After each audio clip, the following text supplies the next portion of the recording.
Hello, everyone. Welcome to our third weekly, or maybe this is our fourth weekly. I can't remember. Monday night stream.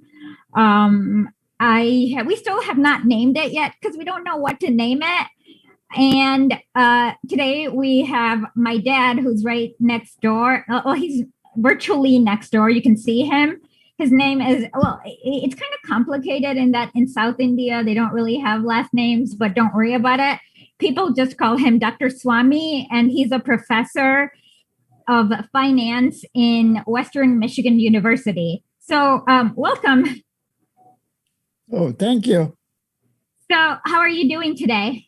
Oh, I'm doing fine. Yeah. Janet, let's start with the Imran Khan video. This one's really funny. You're going to love this. Have you seen this? Will you allow have you seen the Imran Khan video? To have CIA here in Pakistan to conduct cross-border counter-terrorism missions against Al-Qaeda, ISIS, or the Taliban? Absolutely not.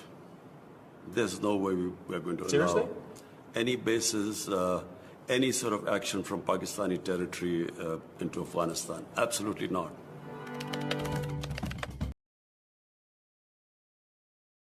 Have you seen this Imran Khan video or no, not yet?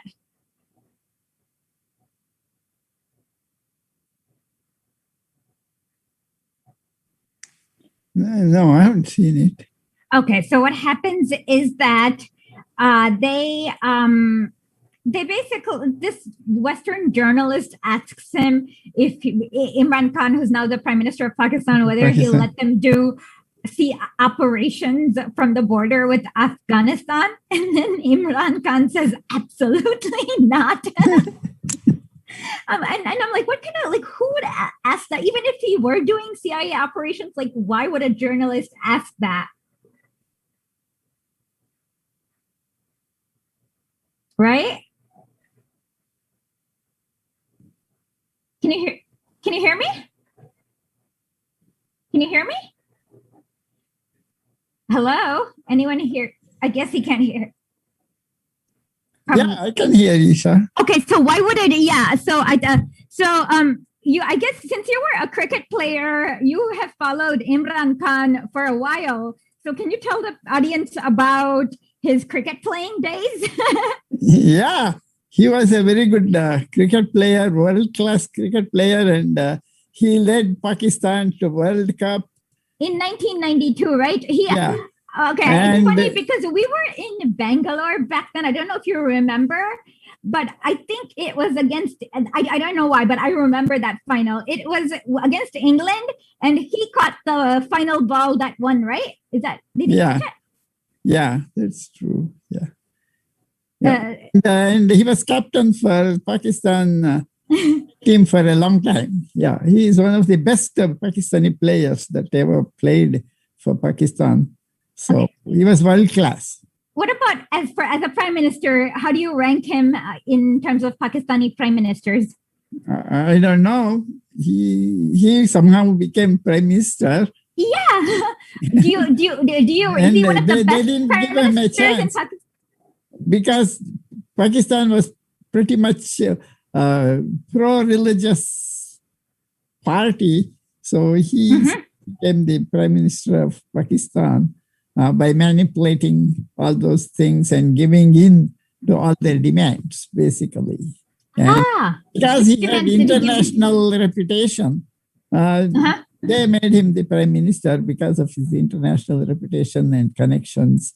And also, he basically lived in England. When? Pakistan, yeah. Really? Really. When did he live in England? Oh, yeah. Throughout his cricket career, he was in. I had no idea. Yeah, then he came to Pakistan just to become the prime minister of Pakistan. So that's really, yeah.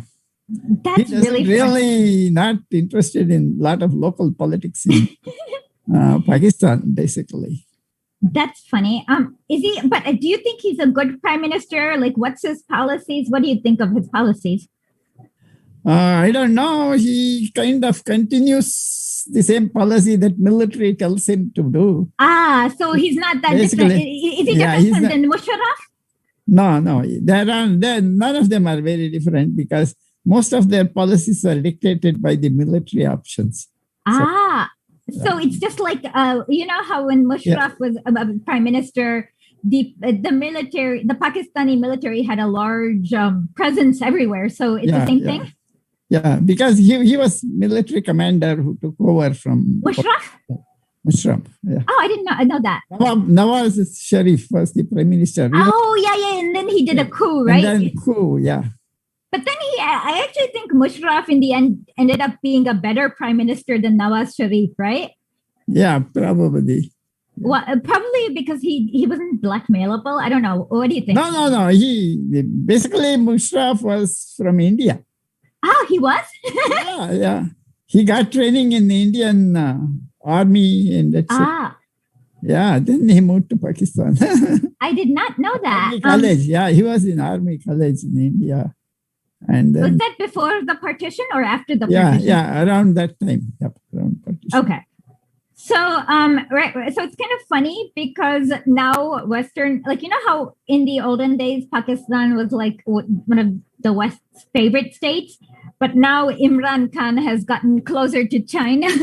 Now, if you look at New York Times and everything, now the articles have just flipped about Pakistan. Have you noticed that? Yeah, that is true. That is very true. Yeah, because of the fact that Pakistan is not helping U.S., but it shouldn't. Terrorists. Well, U.S. cut off funds, so they turned to China for funds. And that is one of the reasons why they are backing their Belt and Road Initiative. Pakistan? Yeah, Pakistan is. Oh, okay, no. So when did U.S. cut off ties to? Sorry. What? So the U.S. Aid was like, they're like, you have to help. I know the U.S. kind of created the terrorists, so it was a condition. Was that what was going on? Yeah, it was a condition. They got around $1 to $2 billion each year. Wow! For how many years? Forever.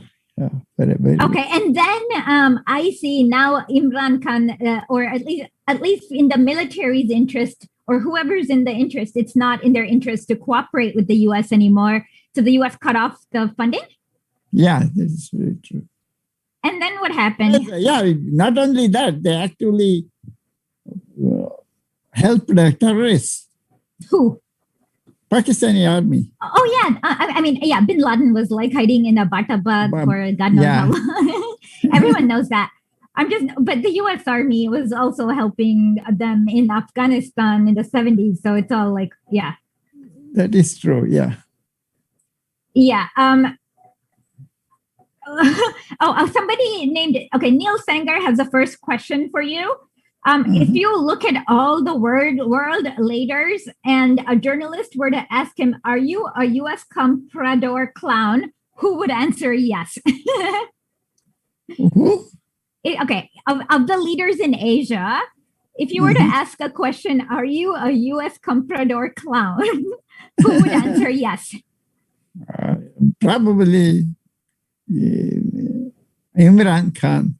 No, he's not a U.S. comprador clown, right? You said he was getting close to China. Somebody asked who's the U.S. puppet in Asia? U.S. puppet in Asia.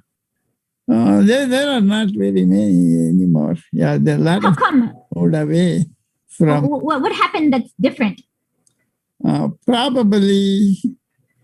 Yes, maybe Philippines. And now, Duterte said that the CIA is going to assassinate him recently. So I'm a little. But what happened that changed all this?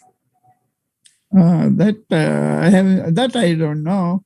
But mostly China is trying to take away all the US in South Asia, Asia, Australia, etc. Very big trade deal with Australia. What's the trade? Can you talk about the trade deal with Australia for people who are not familiar? Yeah, almost like $1 billion trade. every year or right now? Like, Every year, yeah. So actually, so then Australia trades more with China than any other country? Yeah, that is true.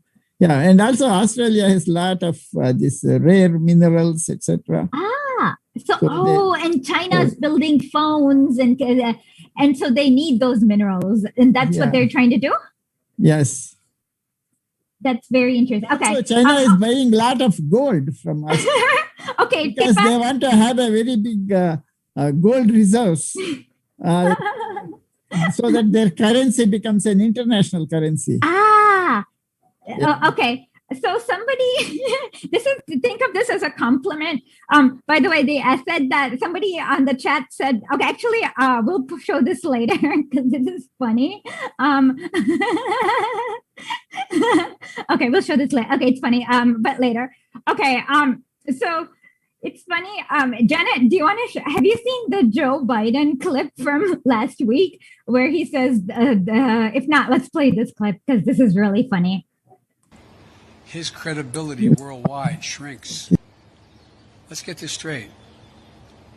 How would it be if the United States were viewed by the rest of the world as interfering with the elections directly of other countries and everybody knew it? What would it be like if we engaged in activities that he is engaged in? It diminishes the standing of a country that is desperately trying to make sure it maintains its standing as a major world power. And so it's not just what I do, it's what the actions that other countries take, in this case Russia, that are contrary to international norms, it's the price they pay. They are not able to dictate what happens in the world. There are other nations of significant consequence, i.e. the United States of America being one of them. Okay, so Joe Biden basically says, how would it be if the world viewed America as interfering with elections around the world? They are. Yeah, I know. It's like, which country? Yeah, exactly. And it's like, he's gotten so senile. It's like, what? So last week we were trying to figure out whether he would know who Putin was. And we decided that he'd probably call her Margaret Thatcher. But yeah, so we thought that was just funny because, of course, the U.S. like just now, I mean, is there an election they don't try to interfere in? I don't know. But that's just really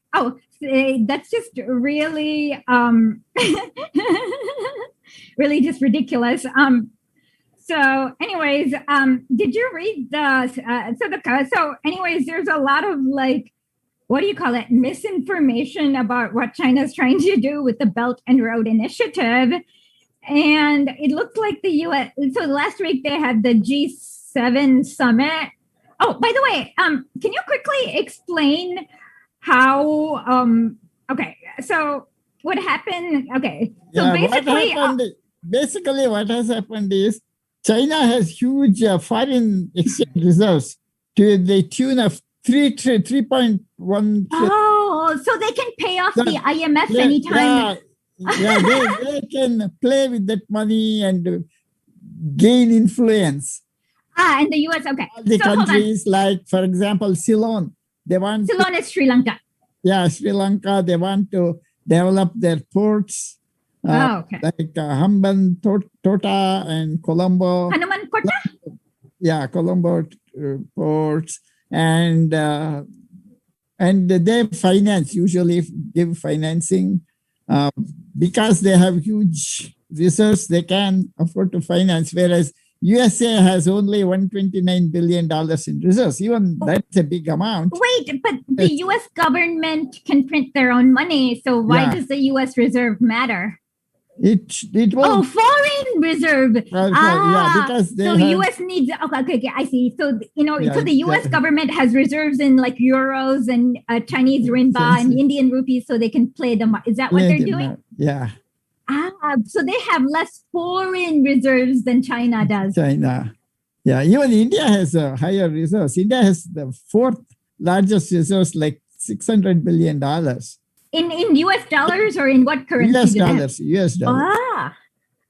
And equivalent to US dollars, of course. All these are diversified because in one currency, they keep it in several currencies. Why did they do that? Oh, that's so that they can diversification. Yeah, diversification. So which ones are important currencies in the world besides the US Japanese yen, British pounds, euro, US. And then, okay. Yeah, now China wants Chinese renminbi. What is the renminbi or yuan? Okay. And they also increase their presence by adding IMF SDRs. What does that mean? It's special drawing rights that IMF gives out to countries.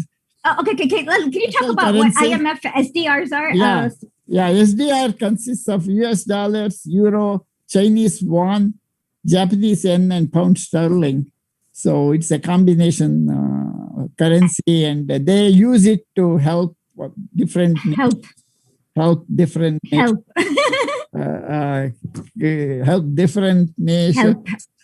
with their deficits, trade deficits. By the way. So, okay. So trade deficits is what happens. Okay, so we had Fadil Kaboub come here, but basically in third world countries export raw materials, first world countries export, I don't know, whatever the crap. Like now they don't have anything to export because they outsource everything to China. But before they would export manufactured goods, and they evaluated the manufactured goods higher. So then the third world countries would be further and further impoverished, right? Well, yeah, that's correct. Yeah. Okay. So now what's going on? So now the IMF, so then okay. So when you say, so then at the end of when there's a trade deficit, that's when the IMF steps in with the quote unquote loan, right? Yeah. Help. And what do they do? They usually put conditions basically to bring the economy into focus and try help them export more and import less, and so on. So by exporting more, they usually export more raw materials? Yeah, basically that's what happens. So then it's just, do you remember in 1992 when Ross Perot said, I don't know, he said something like NAFTA is like a giant sucking sound? Yeah. Is that what the IMF does then? Yeah, basically that's what happens with IMF. Okay. By going back to China wants to use that huge foreign currency reserves they have to gain influence and try to become number one economy in the world. So this Belt and Road Initiative is one of the ways in which they are trying to improve their image and also power. By the way, you were in China and last year. And a lot of countries are subscribed to this road initiative, Belt and Road Initiatives, like Latin American countries, Caribbean countries, Eastern European countries, Southern European countries. Wait, well, like Southern European as in European Italy countries? Italy too. Italy. Okay, I didn't realize that. Okay, wait. Hold on one second. So you said, okay, so at first I thought they were doing high-speed trains all over Asia. What is the project do you know, have they finalized any projects in Latin America yet? That I don't know, but a lot of them are in the process of developing projects, like the one for Sri Lanka. Okay, can you talk about the one for Sri Lanka? I don't understand that one. Yeah, it's developing ports. They want to develop the existing ports and make it internationally viable. Well, what's a that sea is port? Deep sea. They call it deep sea ports. What's a deep sea port? So that they are large tankers and large. So then people will want to stop at Sri Lanka for refueling. Yeah. And that's how Sri Lanka will make money? Hope so. I don't know. Is that Sri Lanka's plan? Yeah, Sri Lanka and China. Okay, so that's their plan. Okay. That's a joint plan, yeah. And of course, they can use those ports for military purposes also. They are all... Okay. So it's a win-win. Figure out what is what. So, yeah, okay. three things that are integrated into this Belt and Road Initiative. One is economic, the second is political, third is technological. Hold on. Packages. Okay. 1 second. Okay. So what does I've heard that. Okay. So this is funny because the Council for Foreign Relations report that I sent you have basically admitted that nobody but China knows how to build those high speed. By the way, you were in China last year. Can you talk about the bullet trains there? Yeah, they are quite fast trains. For example, the distance between Shanghai and Beijing is about 1,200 kilometers. Mm-hmm. They can travel it in 6 hours. Okay, so where did you go? We couldn't go in that bullet train. We wanted to, but you have to reserve it because it is just like plane tickets. You can't go just like it. It is not like a train ticket. It's more like a plane ticket. So what do you have to do? Several days early and exactly on time. And you have to catch it the platform when it stops. It doesn't stop at all the places. It stops only at limited places. And it is like an express train. So we tried to do that, for some 300, 400 miles or 500 kilometers and try to come back, but I couldn't book it. Okay, so then that's why we took flights. So where did you go?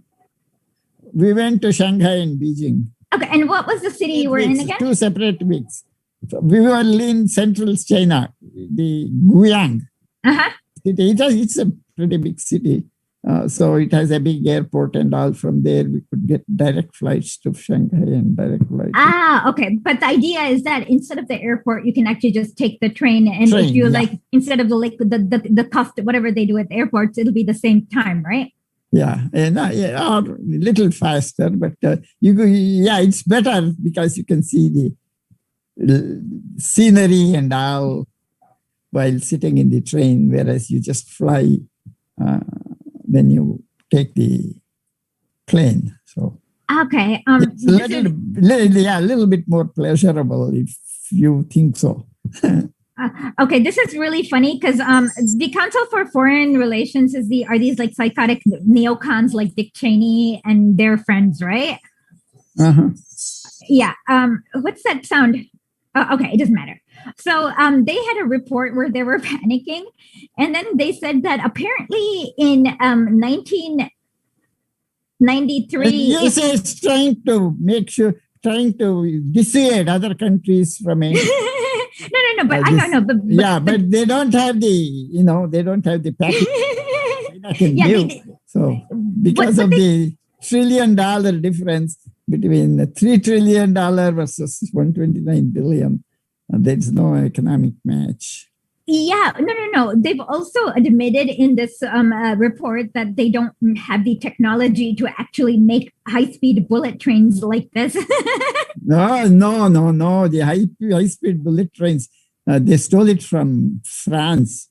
No. USA does not have the technology. USA also doesn't have the technology. China also didn't have the technology. China has the Now what they did was to buy the technology for 2 trains from France, copied it and developed it. And then improved it.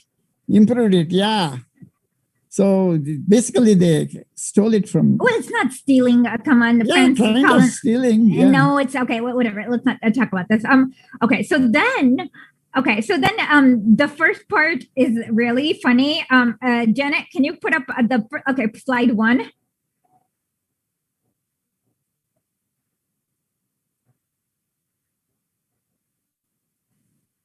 Okay.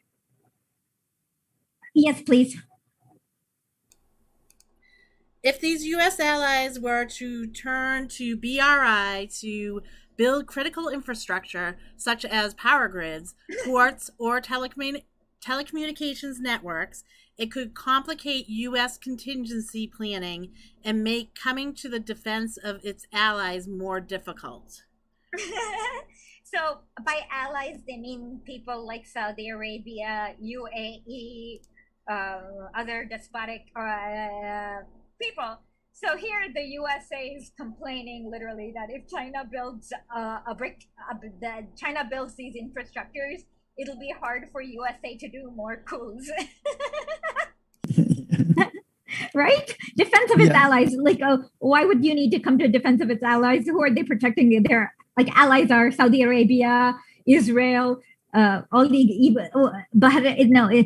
UAE, Qatar. Is that an ally? Yeah. Yeah. All the Gulf monarchies. Like the only people you need to protect them from is their own people, right? So it's like they're going to be like hard to do the coups. And so this one, I thought it was funny because these are like Dick Cheney type of neocons admitting that like they're just, I have not seen anything so out in the open. So, okay. China can, pretty much control some of these assets because when they do it in secret, nobody knows what goes into those technologies. And, for example, if they build 5G network, nobody knows what kind of information they can get from those 5G. Well, no. You know what my theory is? My theory is that actually what the US is upset about is not the 5G, but you know how the US recently got caught spying. Did they spy on Merkel or somebody else? Who did they spy on recently? Yeah, Merkel. Yeah. Okay, so the US basically spied on. So now if like China puts their 5G, I think what upsets the US is that they can't spy on everyone anymore. Right? Yeah, that is also probably one of the reasons US is objecting. Yeah, my influence will be diminished in China. But what does influence diminish means? Come on, like that's just like that usually means they can't have so much business and profit in American terms, right? Yeah. So that's my theory. Yeah, you can interpret it that way. Yeah, you sure. Okay. Hold on. So then let's see if there's any questions. There's a lot of questions. Okay. I don't know where to say. Okay, we'll get to the questions at the end. Somebody has, okay. So now let's get to the map so that people can see what China's planning on doing with the BRI. Yeah, it's a long-term project. They think it will go on till 2049. A lot of those initiatives they start. Okay, Janet, can you put up the map? Okay. Look at this. I can't see, but is it the American map? Okay. So okay. This is going to be so cool. Okay. So it looks like China at first is building like just straight on the middle of Asia, like through Kazakhstan, Uzbekistan, all the way to Turkey. That is the old Silk Road. That's the time they had the Silk Road that from Middle East all the way through India to China. Yeah. Did Genghis Khan build it? Huh? Genghis Khan, did he build it or was it before? Yeah. Genghis Khan, all those people took advantage of that Silk Road. So it existed before Genghis Khan? Yeah, definitely. More. I didn't know that.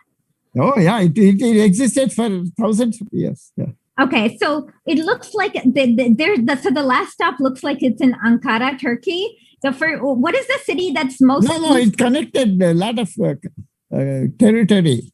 Iran. I'm saying like the current. Janet? Can you put up the map again? I'm saying the current plan for the trains.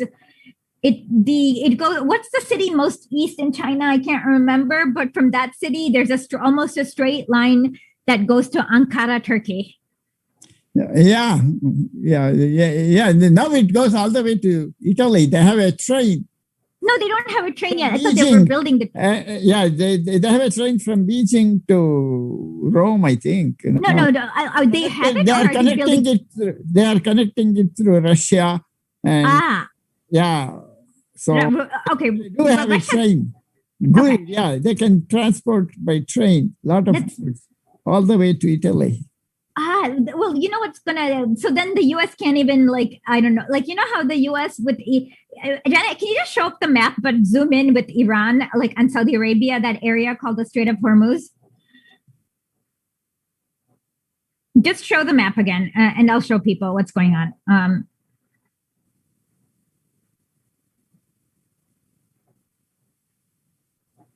Okay. People, as long as I don't need to see it, people need to see it. That's all. Okay. So you see that small area between Iran and Yemen or Oman? I can't remember. I can't tell. I forget. It's either Yemen or Oman. I think it's Oman, not Yemen, but that's called the Strait of Hormuz. And basically, Strait of Hormuz is in Iran. Yes. Right. Yeah. No, I'm showing it to people so that they can see it. So the U.S. can like I don't know, like they do, like they can blow up ships and stuff. But if it's the land route, the U.S. can't do anything on the land route like they do with the Strait of Hormuz, right? Yeah, that is true. Yeah. So then that's really funny. By the way, so then can we show slide 3?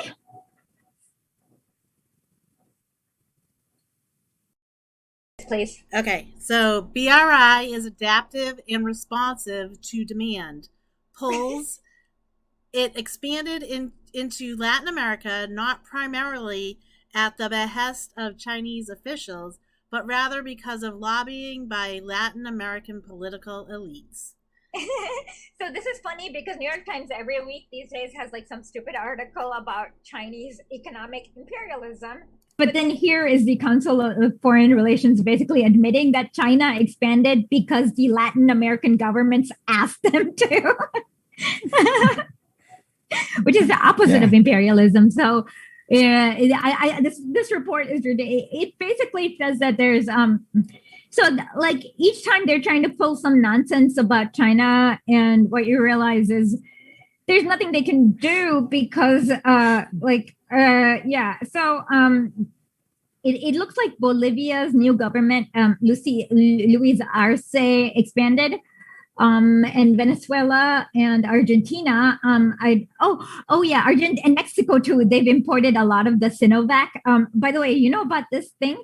So China has this health Silk Road. Yeah, they export COVID vaccines to countries. Yeah. But you know what's really funny? The U.S. government tried to pull this nonsense in Mexico. So Mexico got 60 million doses of the Sinovac and something of the Sputnik, and they wanted to stop Mexicans from coming into America if they had either the Sinovac or the Sputnik, but that didn't work. So basically, to me, a lot of this looks like China knows what it's like. Basically, this sounds like the U.S. doesn't like the free market that they created in the 1960s, and they're getting upset and they want to change the rules. Do you agree with that assertion?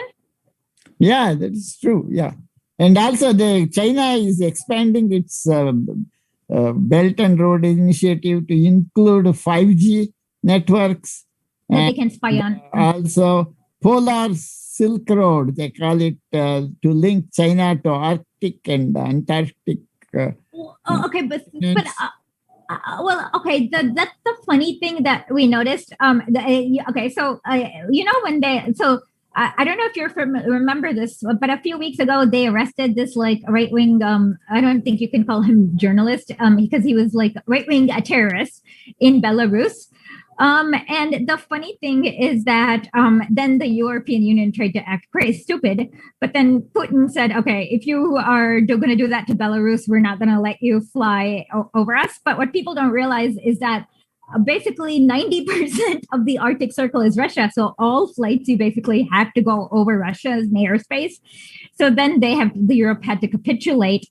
But what is China trying to do in Antarctica? I don't know. Just they want to have a presence there. Oh, okay. But everyone has a stupid presence. I mean, why do we care? Yeah. Everybody wants to have a presence in Antarctica these days. Yeah, including India. Yeah. There's exploration. What? Oh, okay. What are they exploring? No, don't know. Okay. Janet, can you show us the third slide? Did we do the third slide? Yeah, that's what I meant. Let's do the fourth slide. Okay, so the fourth slide.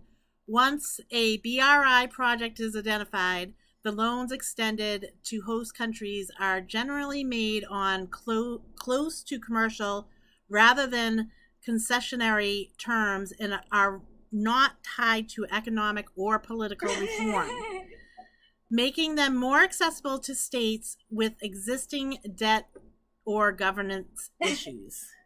So here they're basically saying that China's loans are different than the IMF. So political or economic reform, like in Bolivia, they were basically like, oh, if you want this IMF loan, you have to privatize everything, including the rainwater. And here they literally said that China's not making people do that. Yeah, they're more commercial. What does commercial mean? Like, is that a lower interest rates are closer to market rates. Is that lower or higher? Depends on the market rate, usually. Okay, so me or my dad? You are frozen, yeah. Oh, okay, let me stop and start. Okay, am I still frozen? No, you are not frozen now. Okay. So yeah. So now. It seems like.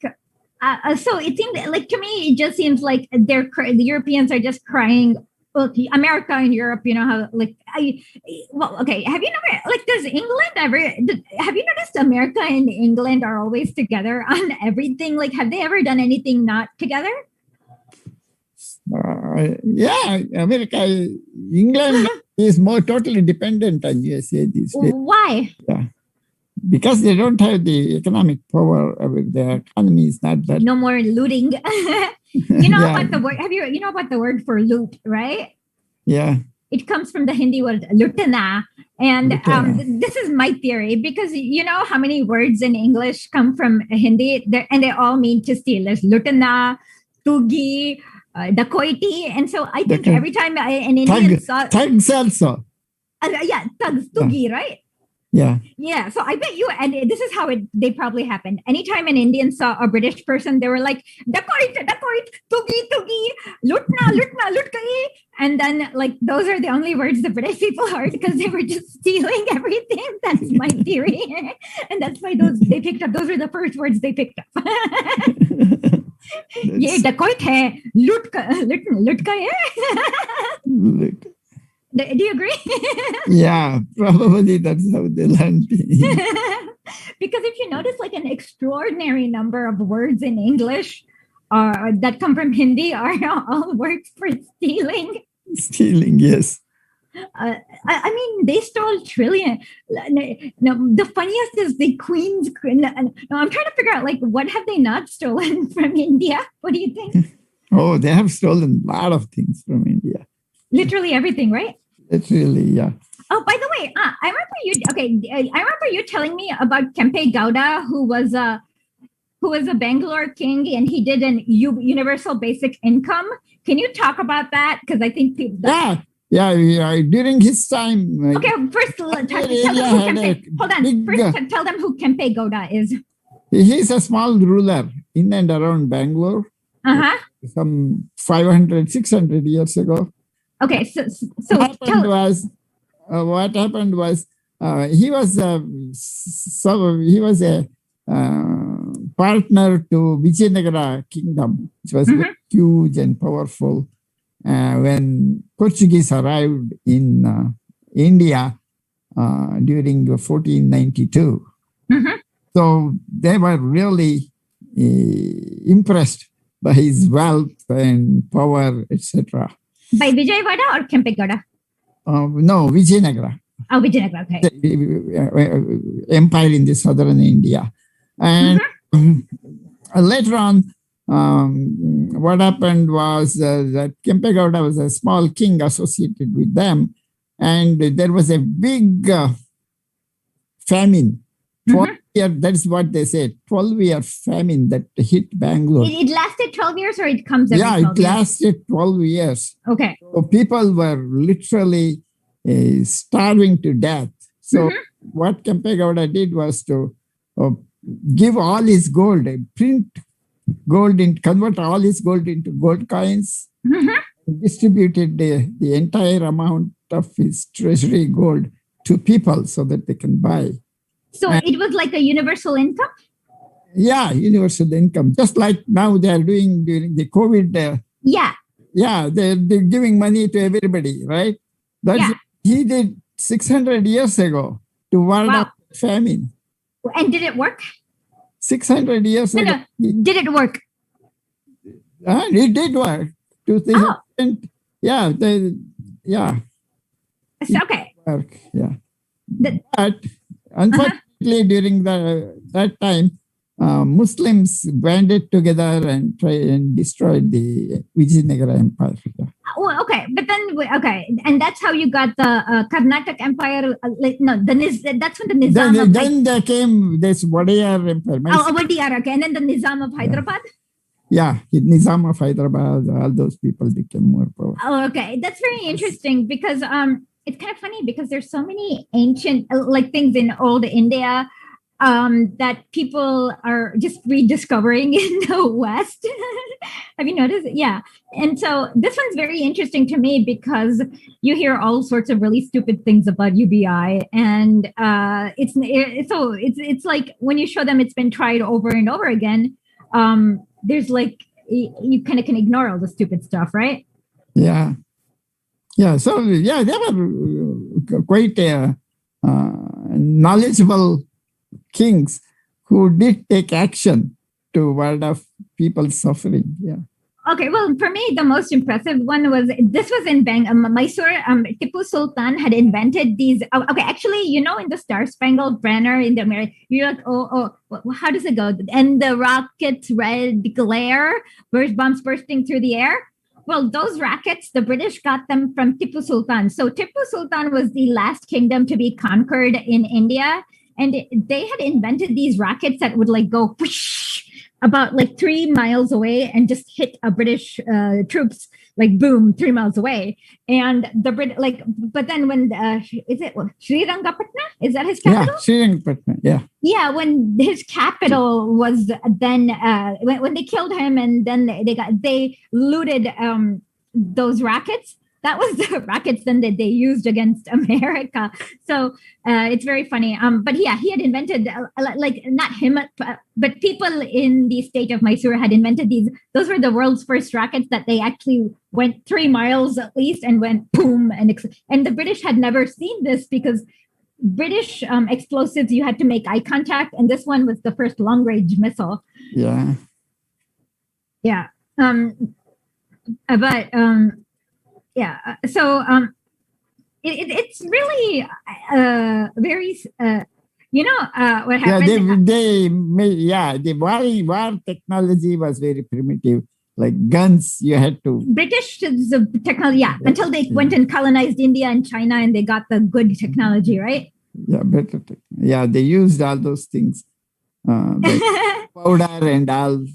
So purposes. So basically, the British gun technology was bad. They had a navy, but their ground. So then, when they went to India and China, they basically stole the accurate rockets and the guns that then they used for land invasion, right?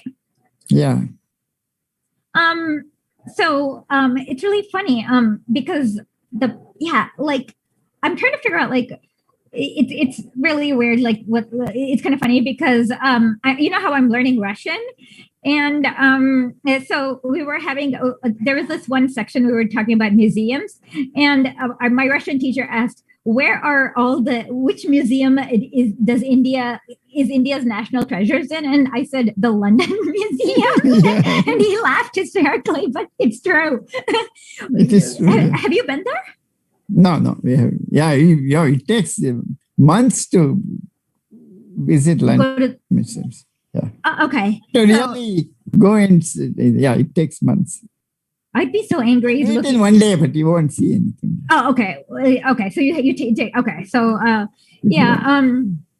But then what? Another thing I apparently. So it's kind of weird because a lot of times, like the West. This isn't. Do you remember when in America they tried to patent turmeric? Yeah. Can you talk about that for the audience? Yeah, they tried to. The naturally occurring turmeric was being used for medicinal purposes basically as an antibiotic. Also, and somebody in USA tried to patent it. I don't know, and Indian governments tried to block it. No, they blocked it. Yeah, they did block it. Yeah, so yeah. If people can buy turmeric and use it for medicinal purposes if they want to do it. Okay. We do it for cooking purposes. Every day we put turmeric into our food. That way it has a lot of benefits in the sense that we don't have this Alzheimer's disease. Because of that, it prevents plaque from forming in our brains and all those things. Okay. Okay, so we have you for about 10 minutes. And so can you tell everyone why cricket is a superior sport to baseball? Cricket is superior. I wouldn't say superior to baseball. Yes, it's superior to you're here. Yeah, it has more rules. It has more rules. Tell them, why do you like cricket so much? You played cricket, so tell us people why you like cricket. Because it has a wide variety of activities that you can do. And also it used to be over 5 days or 3 days. And even now it can be played over the whole day. So what do you like the most about cricket? Various ways in which you can play cricket or various techniques you need. So different types of players like fast bowlers, spinners. In baseball, you only have pitchers, right? So what's the difference between bowling and pitching? Pitching is, it doesn't touch the ground. Bowling means you can touch the ground. And off the ground, ball can move wherever the bowler intends. So bowler has better choices. So there's more strategy involved? Strategy involved in cricket, and also batting. Batting strategy is also involved because of the fact that he has to tackle fast bowlers and slow bowlers, and also hit runs. And of course there is the sixer, which is equivalent to a home run. Okay, but hold on 1 second. Okay, so is the bowler the guy who picks the strategy for the team, or who picks this? Who's the most important person? So based on how the bowler bowls, is that where the ball goes and where they can field it? What's the strategy there? Yeah, strategy is the fielding captain. He sets the strategy by changing bowlers and fielders to suit the bowling, and of course the batsman tries to override those strategies. And okay, can you show? Okay, in cricket, you have to have when bowling, you have to have your arm straight. Right, because when you bend it, it's called throwing. Yeah. Okay, somebody asked. In baseball, you can throw. Yeah, you are allowed to throw. Somebody asked, why do they call it cricket? Do you know why they call it cricket? No, I don't know. Okay, I don't either. But so in that case, so you have to and then when you were young, you used to play cricket. Your brother, can you tell them about your brother and how he played a lot of cricket? He was almost a professional cricket player. Yeah, he did play almost a professional cricket because he played for the state of Karnataka, and they played against the touring team like West Indies. He played in that match against the West Indies. So he was a reasonably well-known person. Okay, but by the way, getting abilities. So just like here, football players and basketball players become famous, he was famous for playing cricket. Okay, I have a question though. West Indies is all the islands in the Caribbean together. I remember the most famous guy was Brian Lara, right? I forgot who the Yeah. other person is. But Who's the new person? I Sobers, can't. Garfield Sobers. Yes, that's the guy. Garfield. He had the record number of runs, 365 runs in an innings. So that stood for a long time till Brian Lara overtook him. Yeah. And he's also from the West Indies, right? Brian Lara? Yeah, he's also from West Indies. Yes.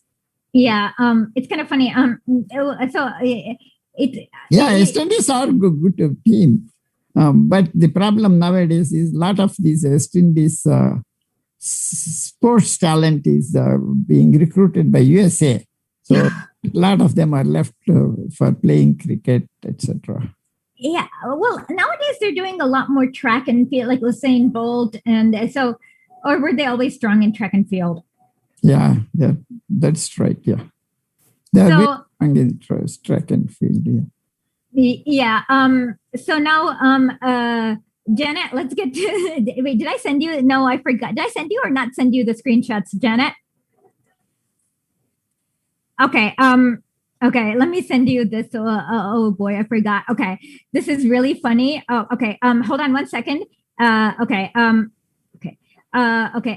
ಟಿಪ ಹೌದು ಅನ್ನಿ ಆಯ್ತಾ ನಿಮಗೆ ಇವನ್ ಇಷ್ಟ ಅಂತ ಕೇಳ್ತಾರೆ ನಿಜ ನೀವು ಏನು ಉತ್ತರ ಕೊಡ್ಬೇಕು ಅಂದ್ರೆ ಹೌದು ಅಂತ ಉತ್ತರ ಕೊಡ್ಬೇಕು ಆಯ್ತಾ ಓಕೆ ಓಕೆ ಹಾ ಇವನು ಅಂದ್ರೆ okay Janet let's do the ತುಂಬಾ ಇಷ್ಟ ಹೌದು ಅವನು ನಮ್ ದೇಶಕ್ಕೆ ಅಂದ್ರೆ ಭಾರತ ದೇಶಕ್ಕೆ ತುಂಬಾ ಸಹಾಯ ಮಾಡದ ಅಂತ ಉತ್ತರ ಕೊಡಿ ಆಯ್ತಾ ಆಯ್ತು ಹಾ ಓಕೆ ಹಾ ಓಕೆ ಜಾನೆಟ್ ಇಲ್ಲದ್ರೆ ಅವ್ರಿಗೆ ಡಿಸಪಾಯಿಂಟ್ ಆಗುತ್ತೆ okay Janet go for it ಯಾರೇನು ನಿಮ್ಗೆ ಗೊತ್ತು ಟೀಪಾ ತೋರಿಸ್ತೀನಿ Okay, yeah, nagу barte nimge. Okay, Janet, ready? Oh, I didn't even send it to you. I'm so stupid. You did not send it to me yet. All right, send it to me and I'll get it right up in a second. Sorry about that. I forgot to send Well, you were it to talking. All right, so I'll do the first one now. Hold on. Okay, this is fun. These are the comments from the viewers. Let me just do. And just give me 1 second because I just need to save them and then put them up. Okay. And then, okay. And now, let me add the first one, image. Yeah. This is actually, I have a really funny tidbit about the first comment too. Just let's first get the one. Okay. It's about it's from John. Why is it up yet? This one's up and this is the one from, it says President Jesus is the first. No. Hold on. Okay. So let's scroll to the one below that, John Y. Spinoza. Okay. Somebody said that your mustache. Okay, Esha's dad rocks a Stalin-style mustache. This runs deep. And then somebody said Esha's dad's mustache looks like Stalin's love baby. But you know about how Stalin's daughter was in India and she married an Indian, right? For a while? Yeah, that is right. Yeah. So it is possible. No, not really. But what year was she in India? Huh? Didn't she marry an Indian? Yeah, I think so. Yeah. Yeah, and then when he died, she went a little crazy.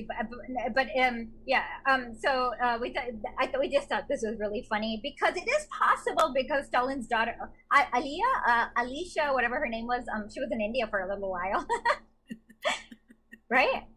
Yeah, that's true. Yeah. Okay, so that was the funny comment.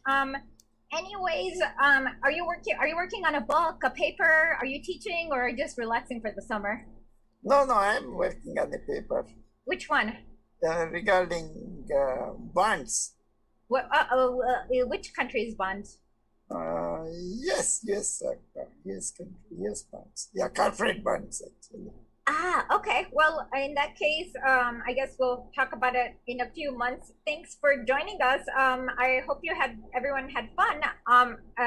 And we'll go for just a 3-minute break, and then we'll get Gareth Porter on. And thank you so much for joining us. Yeah, sure. Yeah, enjoyed it very much, and I will be glad to participate again. But, maybe better.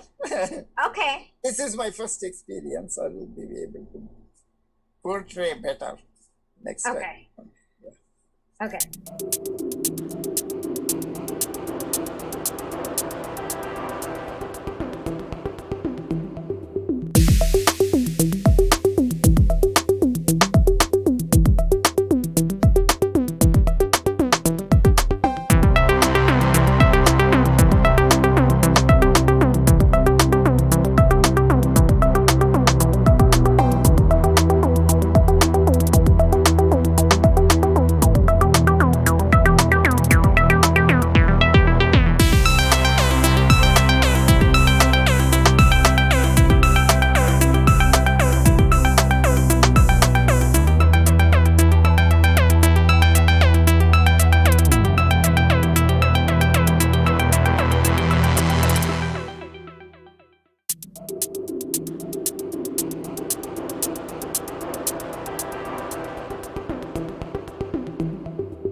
shortly.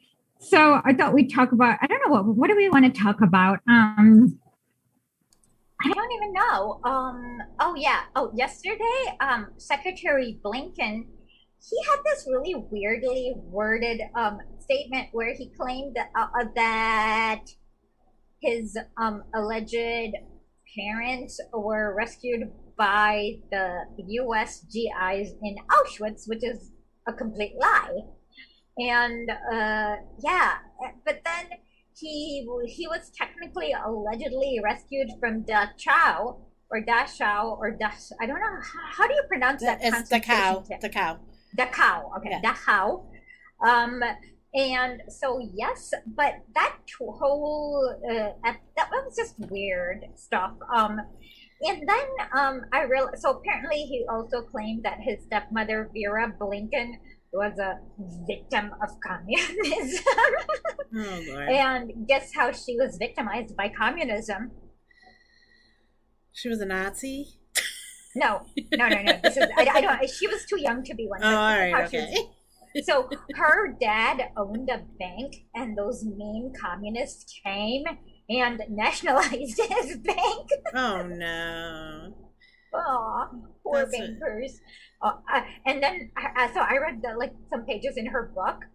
My favorite part was when she referred to her nanny by the word T-U-E-T, Teutonic. I did not know what the word Teutonic means, but do you know what the word Teutonic means? By the way, this was in 1944. Do you know what it means? I had to look it up last night. I mean, it's like like, I don't know. I know it has something to do with the German and something like Teutonic, it means German. Oh, okay. And so it's like, why would you want to use a fancy word for German when you're talking about 1944? Yeah, like I did not know what it meant, and I'm like, oh, she looked it up. So it was a lot of just like dissembling on it. Like I actually find him more disgusting. He's like, I actually find it. I don't know if I find him more disgusting. He's definitely at Hillary Clinton levels of disgusting, don't you think? Anthony Blinken. He's like he triggers me in the same way Hillary Clinton does, and I can't figure out why. He's just there's just something about him that is just inherently just evil to me. Like yes, there's just something there in the background that is just not right. And I agree. I don't know, like the and it's like he uses such like he's so obvious with his propaganda. Oh yeah, would we be able to go through some of his famous tweets, or if I give it to you? You give me the tweet, I can throw a picture of it up. Yeah. Okay, let's see which one's the worst one. Oh, this one. Okay. I can't tell. Where do we start? Okay. Everything is disgusting by him. Oh, okay. Okay, this one, for example, I was grossed out by this one. I just sent this to you on WhatsApp. Yep. Here we go. Let's see. Hold on. So, this is like, what the hell? You sicko? Yes, there's something really gross about it. Yeah, so let me just get this up here. All right. Okay. I'm going to add it. Sorry, I have to like talk myself walking through these things. It's okay. Let me read out the tweet while you're getting it up. So what he says is, he's disgusting. This is disgusting. I don't know how to explain it, but let me read this. It's about Nicaragua. It says that the Nicaraguan people deserve free and fair elections. I welcome the OAS _ official vote, which unequivocally condemns Ortega and Murillo's actions and upholds our shared commitment to democracy and human rights under the Inter-American Democratic Charter. So yeah. The opposition to who is Contra trans, something like that. Like it's like you are not. It's like the opposite of that. You basically want to put the most disgusting. Like this is bullshit, right? Yeah, yeah. So I just took my. You guys get to see my lovely face now. Oh my god. Okay. Okay, so then he was. Let's see. Okay, so then I'm trying to think of like his I don't even know where to say his Israel. Like he was like so opportunistic in the new prime minister. What's his name? Neftali. What's his first name? Bennett. Neftali Bennett. Yeah, Or Neftali. Bennett Neftali. No, Bennett's his last name. It's Neftali Okay, so Bennett. Yeah. I never actually thought this, but basically, basically, he's actually more grosser than what's his name, Netanyahu. Somehow he ended up being grosser than Netanyahu. Well, yeah. I mean, I'm trying to think of like right as that was happening, there was like he put out a tweet too, and it was like you knew he wasn't going to stop any of the the bombing or anything. Like it wasn't for that they were changing. The only thing that they were changing is because I think Bibi was just losing his recognition. I mean his status because because he he had like the court cases against him and stuff like that. So I think they just felt like they could jump in, but I don't know. It's just so weird how we were like supporting, and Bennett's like more to the right of Bibi. I mean, how's that even possible? I don't know, but he's like he just like everything that was coming up about him, and just even the things that he would say like in his tweets were like just blatant. Like I mean, at least like I don't think Bibi was so obvious on his like how he, I don't know, the hatred of Palestine and stuff like that. Like it was just like some tweets that he had that were I don't know. But anyhow, yeah, no, I mean Bennett is definitely worse than Bibi in a lot of ways, and we had our government like basically boosting him in a way. I mean, I felt like maybe not the government, but the media did. Like the media was like, "Oh, but don't you want to get rid of Bibi?" And then like people were like, "Yeah, but this guy is not. That's not the answer." You know what I mean? So like, it was just manufacturing some more consent for nothing will change. So nothing's changing in Israel. What he got in, and wasn't it just a few days later they started bombing again Palestine, like right under him? Yeah, I get depressed too much when I talk about it, so I get really depressed.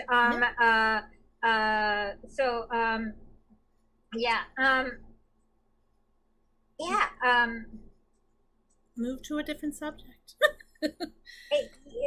I mean, look at Palestine and Palestine and what's happening there.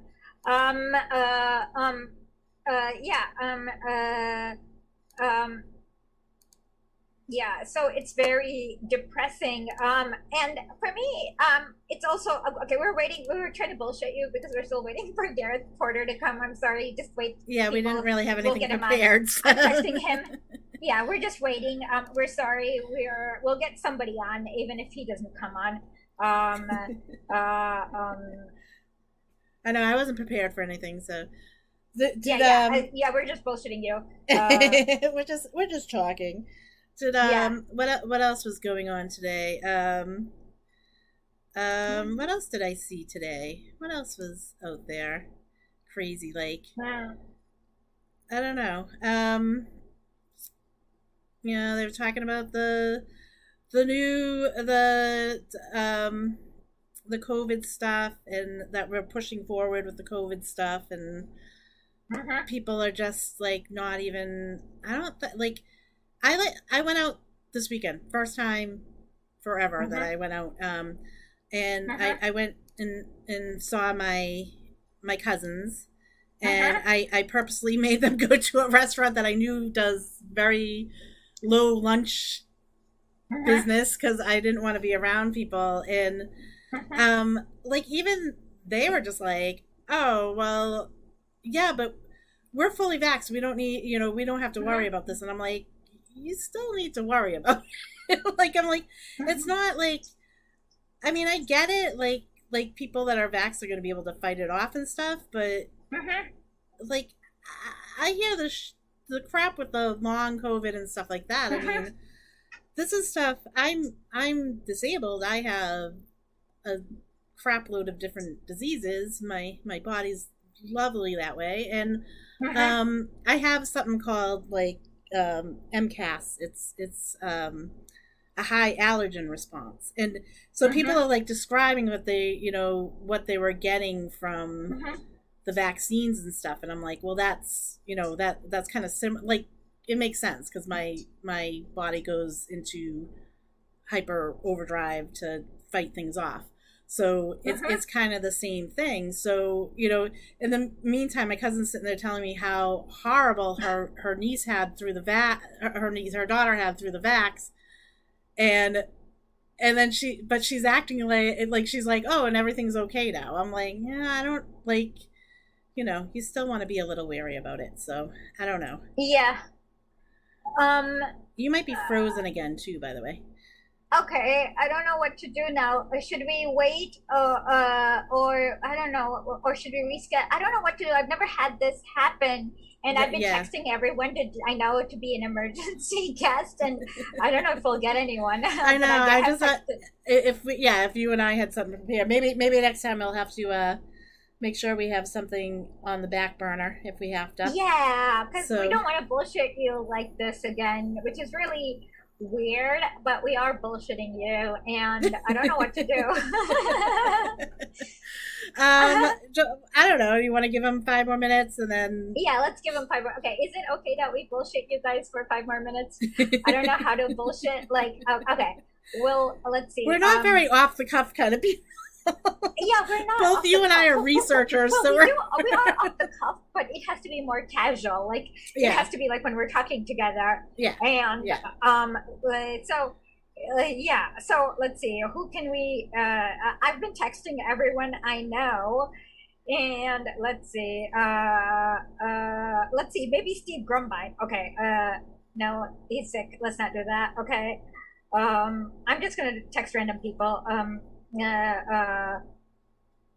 Or not. That's kind of weird. Okay, let me not do that. No, we can reschedule Gareth and do this again. Like, even, we're doing the Monday night, but like, even if we have to do it midweek or something like that, just we'll delay it and do that. Yeah, I feel weird. Oh, somebody says just TYT trash.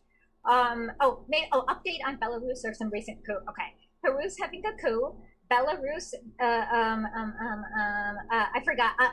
I'll ask my Russian teacher tomorrow for the Belarus update. Let's see. Peru, somebody said something about y'all into YouTube drama. Sure, I am, but are we into? Yeah, we're totally into YouTube drama. I get in the I sadly get in the middle of all this on Twitter, but. Yeah, I like YouTube drama on Twitter, but I don't feel like it's important enough to do a show on unless they say something really stupid, like Estonia is an awesome, inspirational lady. The stuff like with the Syria stuff, and like you went, and you were taking them down, like you did good with that, and plus like. I don't know, like you can't throw in stones if you're in a glass house. Like, that was just that whole them trying to take them all mad at Aaron Mate and trying to take Jimmy Duarte with the I don't know what that was. Stupid. But the thing was that I found a clip. I believe I tweeted it out that caused some it was under. Okay, Jenk said something about. Okay, first of all, he knows what sexual harassment is, and he knows what is not. Nice new skirt, probably not. But you know what is sexual harassment? Asking your employee how much she charges to pose. How much they pay her. How much they would pay her if she posed nude. And then she said, I didn't ask. And then he was like, oh, but we want to know, like, how much, you know, like, and he didn't let it go. And she obviously looked uncomfortable too. And it's just, I mean, it is. Yeah, there's like, that's because like apparently I didn't even know this until like Jimmy Dore brought it up. But for the first like, I don't know, 10 years, they were just like gross. Like, what do you call it? They were like trying. They were trying to shock us. They were trying to like do like a Howard Stern thing. They were their first hour was always news, and I remember this because I watched it. Their first hour was always news, and then there was like these bullshit stories. And I usually would watch the news part, or I didn't watch a lot. I watched here and there. But yeah, they would get into these like trying to do these little funny clips, but they always ended up being like, oh, let's make fun of this female celebrity, or let's, you know, like oh, like guess the camel toe. I mean, like, ew, like how is that? like I get like a little sick in the stomach even thinking about it. It's like you're creating an environment, and like I mean, I've worked in different places. I worked in offices. I worked in bar rooms. I've, you know what I mean, like. Did I accept more stuff in a bar room? Do you want to watch this? Okay, if I send you a link and you're able to do this, let's just do a takedown of their Jewish necromancy. Okay, let me see if I can figure this out. Okay, let's try. Jewish necromancy is when North Korea invented this technology after they shoot people to reanimate them for them to be nice and alive. All right. Yeah, so they did this really funny clip about Jewish necromancy, and it's so cringy. Somebody said you gotta keep junk away from horses and animals. I don't know what to do. What do we? I don't want to know. Oh, you didn't see that one? Yeah. Oh, I did. Oh God, is that the? Ew, that's so gross. Yes, that like. How do they say gross stuff? That was. I mean, like. Yeah, that was not right. Okay, I'm gonna try to do this. I'm gonna try to play it in the same thing, and so that we can talk over. I don't know if I can get our videos above it, but hold on. Okay, while we're live, I think I can do the media source, and you might have to put us back in standby for a second, or what? I don't know how this works, but no, yeah, I think I can get it right here. Okay, we're gonna do salacious bad gossip, but in a good way, because yeah, I'm sure other people have talked about all the gross stuff they've. Hell, I don't even want to know about all the other gross stuff. Hell, right? Yeah. Oh, they also like. I don't know. I remember what's her name? Anna called somebody a whore. No, Lindsay Lohan. She called Lindsay Lohan a whore for I forgot why. Yeah, I mean, no, they were doing the Britney Spears. They were saying, "Oh, she just keeps showing stuff." Lindsay Lohan, because she was like child actors. I feel bad because they don't choose this life. Their parents do it, and of course, all of these like it's just like, of course, she's gonna be into drugs. Like her parents just pushed her on, and she was like the number one moneymaker for her family, and it's just a lot of pressure. And I feel bad when people make fun of child actors. Yeah, well, they went at Britney Spears too. You know what I mean? Like, was she a child actor?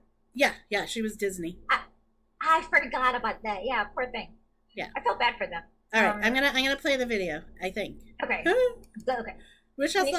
South Korea's largest daily newspaper is reporting that Kim Jong-un ordered a firing squad to execute his ex-girlfriend and 11 others. This is a really hideous story. I should note that there is an anonymous source from China who is contributing to this story. So, take it for what it is. However, if this report is true, it is truly hideous. So apparently this woman by the name of Hyun Song-wol, who was part of a state-funded orchestra in North Korea, dated him about 10 years ago. And she allegedly participated in a porn involving, her orchestra mates. And because of that, the North Korean government went after her and the 11 others and killed them with a firing squad or through a firing squad as punishment. While they did that, their close family members had to watch it. And I just... Okay, good. All right, now I'm going to start it. Yeah. I'll start it again. South Korea's largest daily newspaper is reporting that Kim Jong-un ordered a firing squad to execute his ex-girlfriend and 11 others. This is a really hideous story. I should note that there is an anonymous source from China who is contributing to this story. So, you know, take it for what it is. However, if this report is true, it is truly... Okay. All right. Okay. I stopped it. Okay. Yeah, I got to figure out how to do that. Sorry, people. No, okay. So first thing is that she said newspaper. The only newspaper that did it is Chosun Ilbo, which is this like right-wing rag that just makes up crap all the time. Okay, let's so just so you know. Okay, now let's play it. Let me. Oh crap! What was the thing that I'm supposed to do so that I can play it? Oh, you're supposed to. Don't worry about it. Okay. I'm just gonna play. I'm gonna play it from. I'm just gonna play it and just let it play through. South Korea's largest daily newspaper is reporting that Kim Jong-un ordered a firing squad to execute his ex-girlfriend and 11 others. This is a really hideous story. I should note that there is an anonymous source from China who is contributing to this story. So, you know, take it for what it is. However, if this report is true, it is truly hideous. So apparently this woman by the name of Hyun Song-wol, who was part of a state-funded orchestra in North Korea, dated him about 10 years ago, and she allegedly participated in a porn involving, you know, her orchestra mates. And because of that, the North Korean government went after her and the 11 others and killed them with a firing squad or through a firing squad as punishment. While they did that, their close family members had to watch it. And I can't even imagine something like this happening. 10 years ago, she was dating Kim Jong-un. Apparently, his father was not in favor of the relationship and made them break up. However, there were rumors that they were still seeing each other, even though she had gotten married to a top military official in North Korea and had a child. And of course, Kim Jong-un is also married. So that's a part of. She proceeded to act like it was true. And her name is Hwang Sol. No.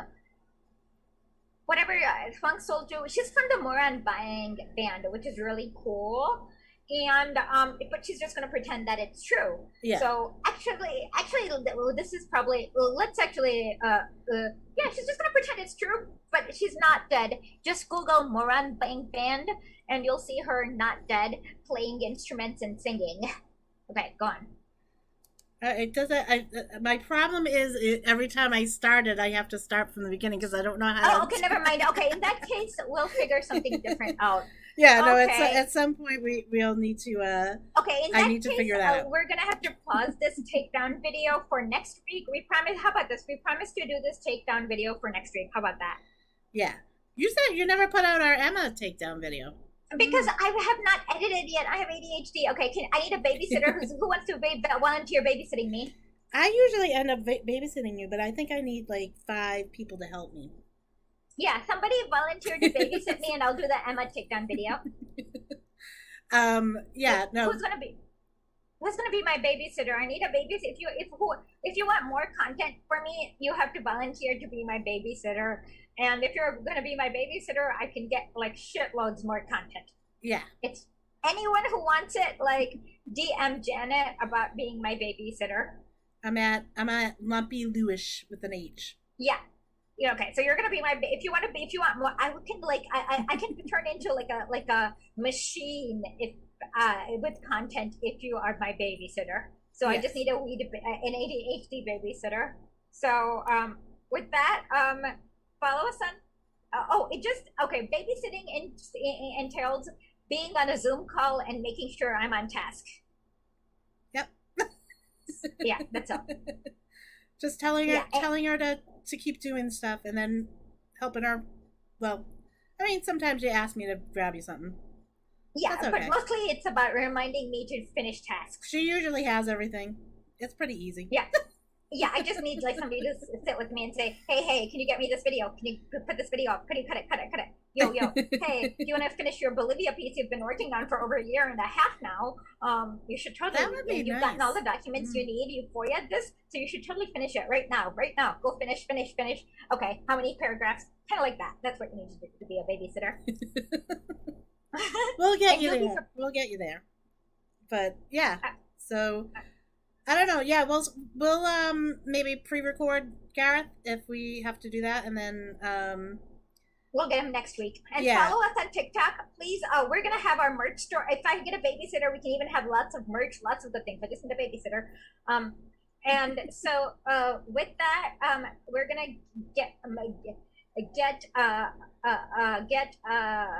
we're gonna get a new episode soon. We're gonna finish articles and join us this week for Sundays with Lennon, and we will be more prepared and figure out how to do the Streamlabs thing this week. We'll figure out how to do the pausing and stuff like that. Yeah, okay? I just have to learn how to do a few things. And please go subscribe. Can you just put up the pay links just for a sec? Yeah, I think I have them here.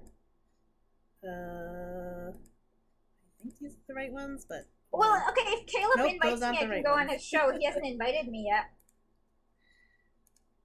Who hasn't invited you? Caleb, but somebody. You know what? I didn't put the QRs here. Sorry. Give me 1 second. Sorry, everyone. I thought I had them, but I have the old ones up there. Okay, in that case, let's just say please subscribe and tell your friends, share, and well, enjoy. Yeah, we'll be more prepared next week. Yep, and we'll have other content if we have to.